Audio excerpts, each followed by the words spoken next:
CB merit stream চ্যানেলে আমি তোমাদেরকে ওয়েলকাম জানাচ্ছি। আহ, তোমরা জানো আমি এর আগেও একটি ভিডিও নোটিফিকেশান দিয়েছি যে আমাদের ওয়েস্ট বেঙ্গল জেকা 2025-এর অনলাইন টিউশন আমরা শুরু করে দিয়েছি। প্রায় অনেক দিনই হয়ে গেল, প্রায় মার্চ মাস থেকে আমরা ক্লাসটা স্টার্ট করেছিলাম এবং আমি টাইম টু টাইম তোমাদের বলেছি যে এই নোটিফিকেশানটা আমি দেবো, কেননা অনেকে ধরো ভিডিওটা হয়তো আগেই যে দেখে নিয়েছে, সেরকম তো না, অনেকে হয়তো লেটে দেখছে।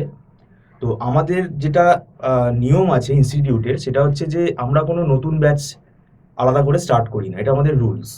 আমাদের নিয়ম হচ্ছে যারা এই অনলাইন জেকা টিউশনটা নেয়, যারা লেট করে আসে তাদের জন্য আমাদের একটা রেকর্ডিংয়ের ব্যবস্থা আছে, কারণ আমাদের ইনস্টিটিউট 100% অনলাইন। আমাদের একটা রেকর্ডিংয়ের ফেসিলিটি আছে, রেকর্ডেড ক্লাসটা তারা পারচেস করে নিতে পারে। আমাদের যে মান্থলি যে ফিস, সেই মান্থলি ফিজের থেকে কিছুটা ডিসকাউন্টে হয় সেটা। এবার আমি তোমাদের বলে রাখি, আমাদের ইন্ট্রোডাকশন টু কম্পিউটার বলে যে সাবজেক্টটা আছে, কম্পিউটার আর্কিটেকচার বলি আমরা, এটা কমপ্লিট হয়ে গেছে। ইউনিক্স প্রায় আমাদের 50% কমপ্লিট হয়ে গেছে। তো এই যে কমপ্লিট হয়ে গেছে, এইটা রেকর্ডেড ক্লাস আমাদের রয়েছে। তো স্টুডেন্টরা যদি এই ক্লাসটা নিতে ইচ্ছুক থাকে তাহলে তারা এটা নিতে পারে, এবং টার্মস অ্যান্ড কন্ডিশনস সেখানে আছে, সেটা অ্যাপ্লিকেবল। যে একটা নির্দিষ্ট দিন বলে দেওয়া হবে, সেই দিনের ভেতরে কিন্তু দেখে নিতে হবে, একটা হিসেব করে বলে দেওয়া হবে। এবং আমাদের মার্চ মাস থেকে ক্লাস স্টার্ট হয়েছে, যেহেতু March April May June, March April May June এই 4 মাস আমাদের ক্লাস হয়েছে। এই 4 মাসের ক্লাসের যদি কেউ রেকর্ড নিতে চায় তাহলে সেটা তারা নিতে পারে, এবং সেটা তারা এক মাস করেও নিতে পারে। এখনো হাতে যেহেতু সময় আছে, ইনস্টলমেন্টে হয়ে গেল, তাহলে 4 মাসেরটা কেউ অ্যাট এ টাইমও নিতে পারে। তো এবার ব্যাপারটা হচ্ছে, ওই বলে দেওয়া হবে নির্দিষ্ট দিনের মধ্যে কিন্তু দেখে নিতে হবে, মানে একসঙ্গে 4 মাসের ভিডিও আমরা পাঠাই না। আমাদের ওই ধরতে গেলে ওয়ান মান্থ করেই তাকে নিতে হবে, একসঙ্গে 4মাসের ভিডিও পাঠানোর রুলস নেই এখানে, কারণ ক্লাউডে আমাদের স্পেসটা খুব লিমিটেড। এবার আসি লাইভ ক্লাস। লাইভ ক্লাসে এখনো আমাদের যেটা চলছে সেটা হচ্ছে আমরা সি প্রোগ্রামিং স্টার্ট করেছি, এবং ইউনিক্সও আমাদের এখনো চলছে। কেন না, ইউনিক্স আমাদের 50% কমপ্লিট হয়েছে, এখনো 50% বাকি আছে। এই সি প্রোগ্রামিং এখনো চলছে ক্লাস। এই সি প্রোগ্রামিং যেই কমপ্লিট হয়ে যাবে, ওই জায়গাতে আমাদের ডেটা স্ট্রাকচার আসবে। আমাদের সপ্তাহে 3 দিন ক্লাস হয়, 2 দিন সি প্রোগ্রামিং হচ্ছে আর একদিন ইউনিক্স হচ্ছে। যেই সি প্রোগ্রামিং কমপ্লিট হয়ে যাবে, ওই জায়গায় ডেটা স্ট্রাকচার আসবে। তো আপাতত আমি এই নোটিফিকেশনটা তোমাদের দিয়ে রাখলাম, এটা তোমাদের বুঝতেও সুবিধা হবে। যখন তোমরা ফোন করবে, তাহলে তোমরা ব্যাপারটা জেনে বুঝে ভিডিওটা দেখে ফোন করলে তোমাদেরও সুবিধা হবে।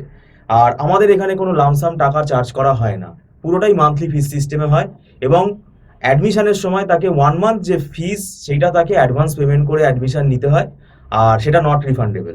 এবং প্রত্যেক মাসেই এখানে কি হয়, 30 দিনের যে ক্লাস, মানে 30 দিনের ফিস তাকে অ্যাডভান্স পেমেন্ট করেই তাকে ক্লাস করতে হবে। আর আমাদের এখানে ক্লাস টেস্টের ব্যবস্থা আছে, এবং পরবর্তীকালে মক টেস্টেরও ব্যবস্থা আছে। আর খুব বেশি দেরি করে যারা আছে, যেমন এবারেও পরীক্ষার 2 মাস আগে যারা এসছে তাদেরকে আমরা রিজেক্ট করেছি, পরীক্ষার 3 মাস আগে আসলেও আমরা রিজেক্ট করি। কেননা এটা আমরা বারে বারে বলে আসছি, একটা লং টার্ম কোর্স, এটা প্রায় মিনিমাম 1 বছর সময় নেওয়া উচিত। কেননা যারা নন আইটি ব্যাকগ্রাউন্ডের স্টুডেন্ট, তাদের খুব অসুবিধা হওয়ার স্বাভাবিক, কারণ এখানে কম্পিউটার সায়েন্সের সাবজেক্টগুলো আছে, প্রায় 10খানা সাবজেক্ট আছে। এই সাবজেক্টগুলো তাদের কাছে নতুন, সাবজেক্টগুলো বুঝতেই তো অর্ধেক, মানে একটা বেশি সময় লেগে যাবে। তাহলে দেরি করে আসলে তো সেটা ধরে ধরে পড়ানো তো আমাদের পক্ষে সম্ভব না। এবং আমাদের যেটা বলতে গেলে ব্যাড হ্যাবিট, সেটা হচ্ছে আমরা ধরে পড়াই। তাড়াহুড়ো করে পড়ানোটা কিন্তু আমাদের মানে পোষায় না। আমাদের একটা ব্যাড হ্যাবিট বলতে পারো, আমরা ধরে পড়াই, তাতে সময় লাগে তো লাগুক, এইটা আমাদের কিন্তু মোটো। আর একটা ব্যাপার হচ্ছে যে দেরি করে আসলে কি হয়, আমাকে ছুটতে হবে। আর এটা কম্পিটিটিভ এক্সাম, এখানে কিন্তু নেগেটিভ মার্কিং আছে একটা পার্ট। ওই নেগেটিভ মার্কিং এর জন্যই কিন্তু এখানে স্টুডেন্টদের র্যাঙ্ক প্রচুর পেছন দিকে চলে যায়। এবং গভর্নমেন্ট কলেজের আন্ডারে পেতে গেলে কিন্তু তার জন্য ভালো করে তৈরি হতে হবে, প্র্যাকটিস করতে হবে, কনসেপ্ট ক্লিয়ার করে পড়তে হবে। এবং আমরা এটা কখনো গ্যারেন্টি দিয়ে বলবো না যে হ্যাঁ আমাদের ইনস্টিটিউটে পড়লে তুমি এই গভর্নমেন্ট কলেজে পেয়ে যাবে, এটা কেউই বলতে পারবে না।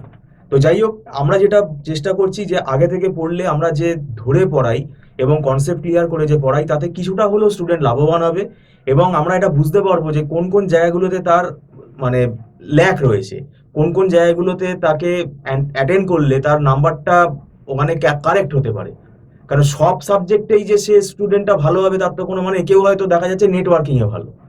এবার ব্যাপারটা হচ্ছে, যারা আমরা দেখেছি আইটি ব্যাকগ্রাউন্ডেরও যারা স্টুডেন্ট আছে, যারা বিসিএ করেছে বা বিটেক করেছে, তাদেরও কিন্তু আমি দেখছি পড়াতে গিয়ে, সবাই না হয়তো, কিছু বেশিরভাগ স্টুডেন্টেরই আমি দেখতে পাচ্ছি কনসেপ্ট কিন্তু ক্লিয়ার নেই।